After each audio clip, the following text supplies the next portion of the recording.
And joining us now is Jon Schweppe, Policy Director for the American Principles Project. Jon, welcome back. Always great to be with you. A lot to get to today. But first off, I want to get your thoughts on the president's comments on inflation. And what do you think will come from President Biden's team meeting with the oil companies?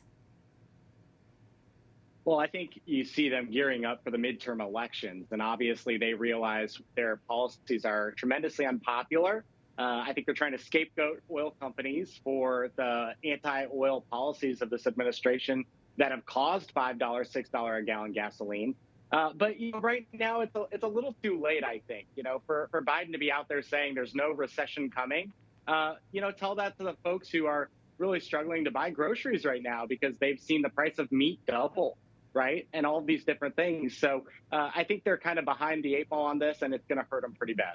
Yeah, I want to switch gears now. FINA, the world swimming's governing body, has effectively banned all biological males who identify as transgender women from competing in women's swimming. Your thoughts on that decision?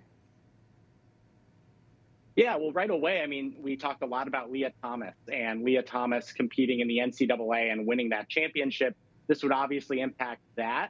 Leah Thomas not swimming professionally as a woman.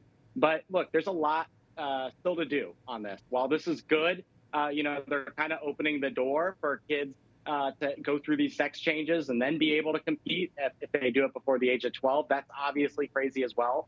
So I think there's a lot to do on this. But, we do have to see this as a victory. The left is recognizing how vulnerable they are on this issue, and they're starting to correct.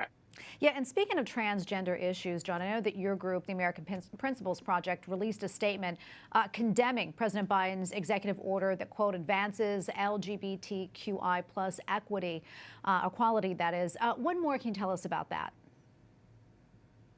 Well, look, the Biden administration is the most radical administration on transgender issues that's ever existed. They're going to continue to come out pretty aggressively on this stuff. They've actually been advocating for sex change surgeries for kids, which is wild.